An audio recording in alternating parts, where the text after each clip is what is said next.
नमस्कार दोस्तों, स्वागत है एक बार फिर से आपका अपने YouTube चैनल ज्ञान ऑटोमेशन में। दोस्तों आज इस वीडियो में हम बात करने वाले हैं लोड सेल के बारे में। कई लोगों का कमेंट आ रहा था कि सर लोड सेल की प्रोग्रामिंग कैसे करते हैं, पीएलसी के साथ उसका कम्युनिकेशन कैसे करते हैं, उसको कैसे आपस में कनेक्ट करते हैं। तो इस वीडियो में हम आपको फुल डिटेल में बताएंगे कि लोड सेल को पीएलसी के साथ कैसे कनेक्ट करना है, उसकी प्रोग्रामिंग कैसी करनी है, आपको कैसे डिफाइन करना पड़ता है एनालॉग इनपुट, वो सारी बातें हम आपको बताएंगे। लेकिन उससे पहले आप लोगों से रिक्वेस्ट है कि आप लोग वीडियो तो देख लेते हैं लेकिन चैनल को सब्सक्राइब नहीं करते हैं, तो प्लीज़ आप लोग चैनल को सब्सक्राइब कर दीजिए और बेल आइकन को प्रेस करना बिल्कुल भी मत भूलिए, ताकि ऐसी वीडियो सबसे पहले आपके पास तक पहुंच जाए। तो आइए अब वीडियो को शुरू करते हैं। दोस्तों लोड सेल का नाम लगभग सभी लोगों ने सुना भी होगा जो इंडस्ट्री फील्ड में होंगे। ये क्या होता है, ये वेट को मेजर करने के लिए यूज किया जाता है। जैसे अगर मैं बात करूं प्रेशर सेंसर की, तो इससे प्रेशर मेजर किया जाता है। अगर मैं बात करूं आरटीडी की, तो इससे टेम्परेचर मेजर किया जाता है, जिसको टेम्परेचर सेंसर भी बोलते हैं। वैसे ही अगर मैं बात करूं लोड सेल की, तो ये वेट की वैल्यू को देखने के लिए यूज किया जाता है। वेट का मतलब वजन होता है हिंदी में, कि किसी भी वजन को मेजर करने के लिए हम लोग लोड सेल का यूज करते हैं। तो लोड सेल एक इंस्ट्रूमेंट है, ठीक है। तो ये इंस्ट्रूमेंट यूज करके हम लोग इसकी वैल्यू को पीएलसी पे शो कर सकते हैं, और इसकी वैल्यू को एचएमआई पर भी शो कर सकते हैं, इसकी वैल्यू को स्काडा पर भी शो कर सकते हैं। और इसके अकॉर्डिंग हम कोई चीज़ वर्क करवाना चाहते हैं तो वो करवा भी सकते हैं।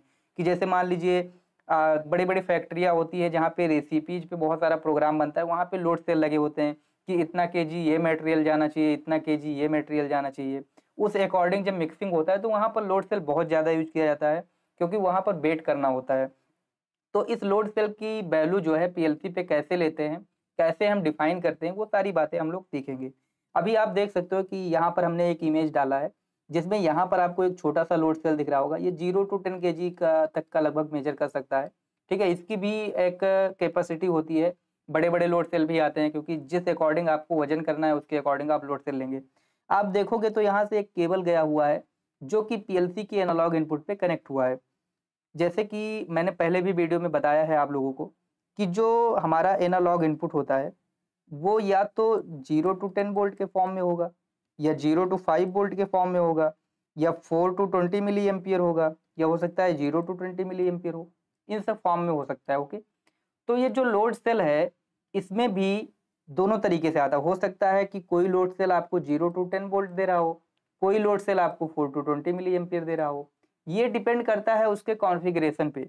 उसका मैनुअल हमें डाउनलोड करना पड़ेगा, उसकी प्रॉपर्टीज में जाकर के हमें देखना पड़ेगा कि ये जो लोड सेल है आपका, ये क्या सब मतलब अपने आउटपुट में क्या देता है। ये 0 to 20 वोल्ट मिली एम्पियर देता है, या 0 to 10 वोल्ट देता है, ठीक है। ये देखने के बाद में इसमें अगर देखोगे तो 3-4 कलर के वायर भी पड़े हुए हैं। ये जो वायर होते हैं, ठीक है, हो सकता है कि अलग लोड सेल में अलग कलर के वायर हों। तो इन वायर के बारे में आपको कैसे पता चलेगा, वो इसके मैनुअल से पता चलेगा। अब मैनुअल कहाँ मिलेगा, तो सबसे पहले आप लोड सेल का मॉडल नंबर देखोगे, ठीक है, कि हाँ ये कौन सा लोड सेल है। वैसे जहाँ से आप लोड सेल परचेज करते हैं, अगर उसमें देखोगे तो एक पूरा उसका मैनुअल दिया रहता है, उसमें सारी डिटेल दिए रहती है वायर के बारे में, टर्मिनल के बारे में। अगर नहीं भी दिया है तो आपको करना क्या है कि उस लोड सेल का मैनुअल डाउनलोड करना है, और उसमें रीड करना है कि कौन से दो वायर से आपका 4 to 20 मिली एम्पियर मिल रहा है, या 0 to 10 वोल्ट मिल रहा है, ठीक है। जब ये कंफर्म हो जाएगा उसके बाद में आप देखोगे तो ये जो वायर यहाँ पे गया है इसके एनालॉग इनपुट पे कनेक्ट हुआ है, ठीक है। एनालॉग इनपुट पे कनेक्ट करने के बाद में अभी तो ये डेल्टा की पीएलसी है, बट जैसे अगर हमारे पास सीमेंस की पीएलसी होती है तो सीमेंस में जो टर्मिनल होता है उसमें प्लस माइनस रहता है, ठीक है। तो अगर मान लीजिए 0 to 10 वोल्ट आ रहा है, तो जो हमारा 0 वाला एक वायर रहेगा वो इस पे कनेक्ट हो जाएगा, और प्लस वाले पे 10 वोल्ट वाला वायर कनेक्ट हो जाएगा, ओके। इतना करने के बाद में ये जो 0 to 10 वोल्ट वाला है, इतना इस पे कनेक्ट करने के बाद में आपको क्या करना पड़ेगा, सॉफ्टवेयर के अंदर सारी चीज़ें डिसाइड करनी पड़ेगी। तो वो कैसे डिसाइड करनी पड़ेंगी उसके बारे में हम देखते हैं। तो जैसे मान लीजिए कि अगर हमें सीमेंस पे काम करना है, तो सबसे पहले आपके पास वो पीएलसी होनी चाहिए जिसमें कि एनालॉग इनपुट हम या तो अलग से लगा सकें या ऑलरेडी लगा हो, दोनों ऑप्शन होना चाहिए। ऐसा पीएलसी आपके पास नहीं होना चाहिए कि उसमें हम एनालॉग इनपुट ऐड भी ना कर पाएँ और होगा भी नहीं, ठीक है। हमें ऐसा पीएलसी चाहिए जिसमें एनालॉग इनपुट हो। तो कोई सा भी आप पीएलसी परचेज करिए तो आप उसका मैनुअल रीड कर सकते हैं कि हाँ इसमें एनालॉग इनपुट है कि नहीं है। तो मैं एक सीपीयू 1212 सीडीसी का एक पीएलसी ऐड कर लेता हूँ, ठीक है। तो इस पीएलसी में ऑलरेडी 2 एनालॉग इनपुट होते हैं, ओके। और उसके बाद में अगर आप एनालॉग इनपुट यूज भी करना चाहते हैं तो यहाँ पे साइड में आप देखोगे एआई लिखा हुआ है, यहाँ से आप ड्रैग करके कोई भी एनालॉग इनपुट को आप यहाँ पे यूज कर सकते हो, ठीक है। तो यहाँ पर हमने AI 4AI यूज कर लिया 16 बिट का, ओके। इतना करने के बाद में अब चलो इसको मैं हटा दे रहा हूँ क्योंकि हमारे पास इसमें ऑलरेडी 2 एनालॉग इनपुट है। इतना करने के बाद में आपको इसकी प्रॉपर्टीज में जाना पड़ेगा। कहाँ जाना पड़ेगा? इसकी प्रॉपर्टीज में जाना पड़ेगा। प्रॉपर्टीज में जाने के बाद में आप यहाँ पर देखोगे तो 2AI लिखा हुआ है, मतलब 2 एनालॉग इनपुट। इस पर आपको क्लिक करना है। इसको क्लिक करने के बाद में आपको फिर यहाँ पे एनालॉग इनपुट में जाना है और देखना है कि जो चैनल 0 है और चैनल 1 है ये क्या सपोर्ट करता है। ये 0 to 10 वोल्ट सपोर्ट करता है, 4 to 20 मिली एम्पियर सपोर्ट करता है, क्या सपोर्ट करता है। तो अभी मैंने चैनल 0 को देखा तो इस चैनल का एड्रेस क्या है? IW64 है। मेजरमेंट टाइप क्या है? वोल्टेज है। और इसकी रेंज क्या है? 0 to 10 वोल्ट। मतलब ये क्या सपोर्ट करता है? वोल्टेज सपोर्ट करता है। अगर इसको मैं यहाँ से चेंज भी करना चाहता हूँ ना तो मैं चेंज नहीं कर पा रहा हूँ, मतलब ये ऑलरेडी वोल्टेज ही सपोर्ट करेगा। अच्छा, दूसरा जो चैनल है उसके बारे में अगर हम देखते हैं तो ये भी 0 to 10 वोल्ट के लिए है। तो कहने का मतलब अगर आपका जो लोड सेल है वो 4 to 20 मिली एम्पियर निकाल रहा होगा अपने आउटपुट में और ये PLC आपका 0 to 10 वोल्ट सपोर्ट कर रहा है, तब आप क्या करोगे? फिर आपको यहाँ पे एक मॉड्यूल लगाना पड़ेगा, ठीक है। एक्चुअली बहुत सारे PLC में पर्सनली लोड सेल का ही मॉड्यूल आता है जो कि हम लगा देते हैं। जैसे कि अभी इसमें आप देखोगे तो यहाँ पे लिखा हुआ है AI 8 into RTD, मतलब ये मॉड्यूल हमारा पर्सनली RTD के लिए ही है। वैसे ही लोड सेल के लिए ही पर्सनली मॉड्यूल आता है। इस मतलब इस PLC में नहीं है, बट डेल्टा की PLC या और भी PLC है, या इसी में अगर हम एडवांस PLC में जाएंगे तो हमें मिल जाएगा। तो अगर नहीं है तो आप यहाँ से क्या करिए, एक एनालॉग इनपुट का मॉड्यूल ऐड कर लीजिए। यहाँ से हमने एक एनालॉग इनपुट का मॉड्यूल ऐड कर लिया। अब अगर हम इस पर क्लिक करते हैं और इसकी प्रॉपर्टीज में जाते हैं, कहाँ पर? इसकी प्रॉपर्टीज में हम जाते हैं तो आप देख सकते हो कि यहाँ पर 4 एनालॉग इनपुट हैं, 4 एनालॉग इनपुट हैं, ओके। और इसमें अगर हम ड्रैग करते हैं तो यहाँ पे चैनल 0 का जो एड्रेस है वो क्या है? IW112 है, ओके। और यहाँ पे मेजरमेंट टाइप चेंज करने का ऑप्शन दे रहा है कि आप वोल्टेज करना चाहते हो या करंट करना चाहते हो। अब मान लीजिए आपका 4 to 20 मिली एम्पियर आ रहा है लोड सेल से वैल्यू, तो यहाँ करंट में आपको जाना है और करंट में जाने के बाद में यहाँ से आप 4 to 20 मिली एम्पियर सेट कर दीजिए। और अगर 0 to 20 मिली एम्पियर है तो 0 to 20 मिली एम्पियर सेट कर दीजिए। कहने का मतलब ये है कि जिसके अकॉर्डिंग आपका जो वैल्यू मिल रहा है लोड सेल से आप वो यहाँ पर सेट कर सकते हैं। अब जैसे मान लीजिए कि आपने कनेक्शन चैनल 0 पे किया है तो चैनल 0 पे सेट करेंगे, बट अगर आपने कनेक्शन मान लीजिए चैनल 1 पे किया है तो फिर चैनल 1 का आपको सेटिंग करना पड़ेगा। ऐसा नहीं कि आप चैनल 0 का करेंगे तो काम हो जाएगा। फिर आप चैनल 1 को करंट सेटिंग करेंगे, करंट सेटिंग करने के बाद में फिर यहाँ से 4 to 20 मिली एम्पियर डिफाइन करेंगे, ओके। ये करने के बाद में उसके बाद में इसको आप इनेबल कर देंगे, ठीक है। तो ये इनेबल है, ओवरफ्लो डायग्नोस्टिक इनेबल है, ओके। इतना करने के बाद में आप ये देखेंगे कि इसका एड्रेस क्या है। तो इसका एड्रेस अभी क्या है? IW114 है, ठीक है। ये एड्रेस आपको याद रखना है कि जिस चैनल पे आप लगाए हो अपने एनालॉग इनपुट को उसका एड्रेस क्या है। तो ये IW114 है। तो सबसे पहले अब इसका प्रोग्राम कैसे लिखना है वो हम देखते हैं। तो प्रोग्राम ब्लॉक में जाओगे और मेन ब्लॉक में जाओगे। पहला काम आप ये करो कि जो IW114 के अंदर वैल्यू आ रही है, ठीक है, उसको आप मूव करवा लो किसी मेमोरी के अंदर। तो यहाँ से मूव ऑपरेशन में जाओगे और यहाँ से आप मूव ब्लॉक को ड्रैग करिए और मूव ब्लॉक को ड्रैग करने के बाद में यहाँ एड्रेसिंग दे दीजिए IW114, ओके। इंटर कर दिया और उसके बाद में इसके अंदर जो वैल्यू आ रही है IW114 के अंदर उसको आप मूव करवा लीजिए किसी MD के अंदर। तो मैंने MD20 के अंदर वैल्यू को मूव करवा लिया, ओके। वैल्यू को मूव करवाने के बाद में हमें क्या करना पड़ता है? नॉर्मलाइजेशन करना पड़ता है। इसके बारे में मैं पहले वीडियो में बता के भी रखा हूँ। जिन्होंने फर्स्ट वीडियो नहीं देखा है एनालॉग के बारे में वो जाकर के उसको चेक करें, वो वीडियो आपको मिल जाएगा। उस वीडियो को या उसका डिस्क्रिप्शन बॉक्स में लिंक भी दिया गया है, आप वहाँ से उस वीडियो को देख सकते हैं। उसमें आपको जो नॉर्मलाइजेशन ब्लॉक है, जो स्केल ब्लॉक है, उन सब के बारे में मैंने डिटेल में बताया है, ठीक है। तो उसके बाद में यहाँ पे कन्वर्जन ऑपरेशन में जाना है। तो यहाँ पे हमें नॉर्मलाइजेशन ब्लॉक मिल जाएगा। नॉर्मलाइजेशन ब्लॉक यूज करना है और जो MD20 के अंदर वैल्यू आ रहा है, ठीक है, उसको हमें नॉर्मलाइज करना है कितने से कितने के बीच में? 0 से 27,648 के बीच में। ये जो 27,648 होता है ना, ये लिमिट होता है, मतलब वैल्यू को नॉर्मलाइज करने का, कि जो हमारा एनालॉग वैल्यू PLC में आता है तो PLC एनालॉग को किस में कन्वर्ट करता है? डिजिटल में कन्वर्ट करता है।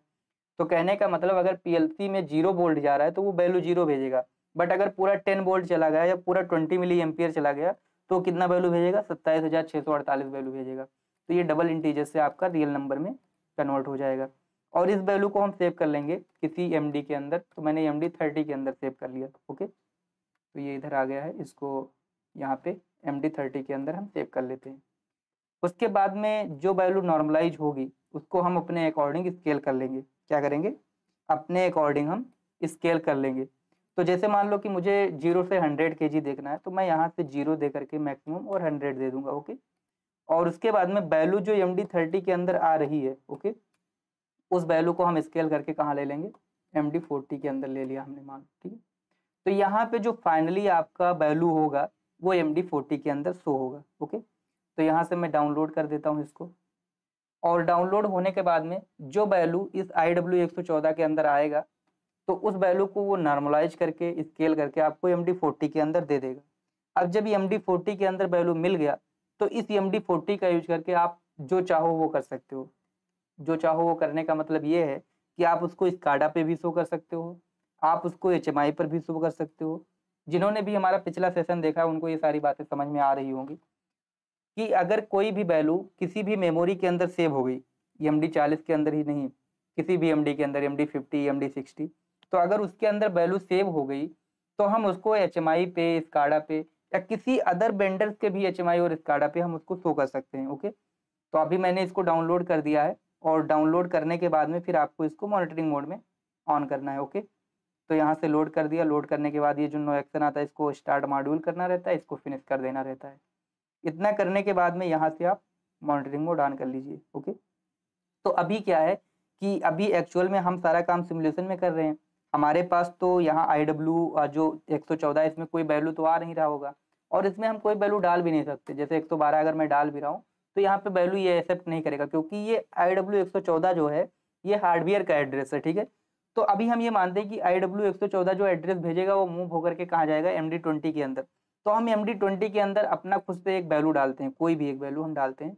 मान लिया कि हमारे PLC ने वैल्यू 16,000 भेजा है। ओके, तो अगर PLC ने 16,000 वैल्यू भेजा है तो आगे हम देखेंगे इस MD20 के अंदर 16,000 डालेंगे। यहाँ से मैं इसको 16,000 डालता हूँ और देखता हूँ कि ये एक्सेप्ट करता है या नहीं करता है। ओके, तो यहाँ से डेसिमल में जाएंगे, ओके करेंगे।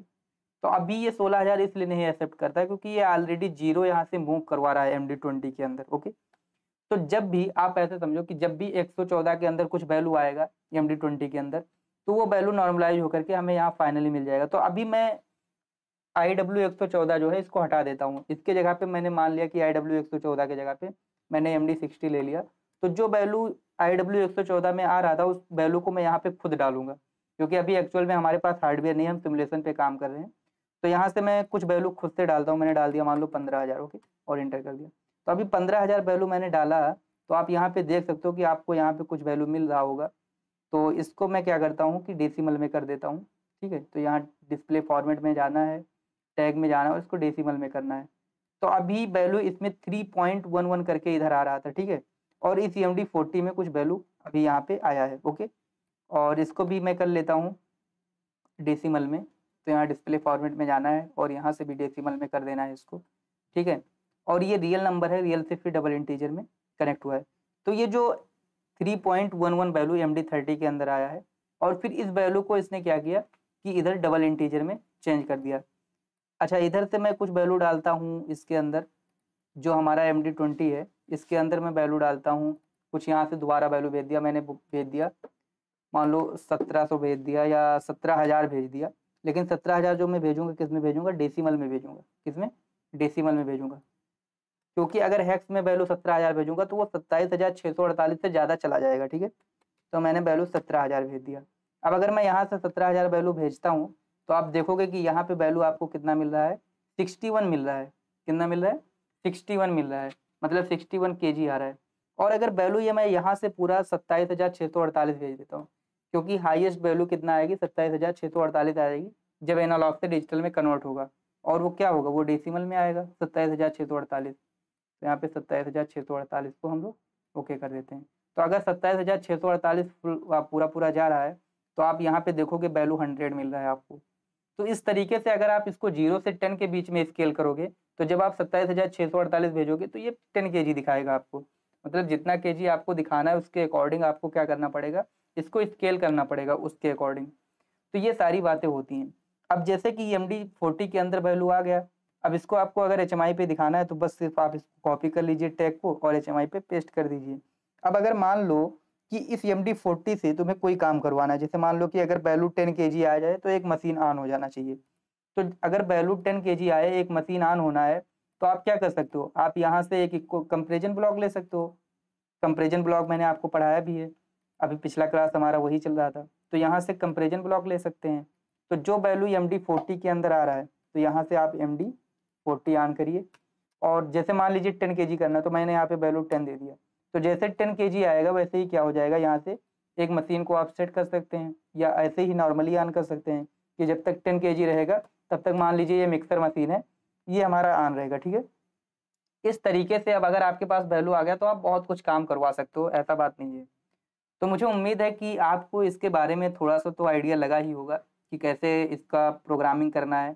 देखिए वायरिंग में ज़्यादा कुछ नहीं है। वायरिंग में यहाँ से आप देख सकते हैं नोट्स में कि सिर्फ और सिर्फ यहाँ से जो वायर निकलेगा उसको ले जा करके आपको PLC के एनालॉग इनपुट पे कनेक्ट करना है।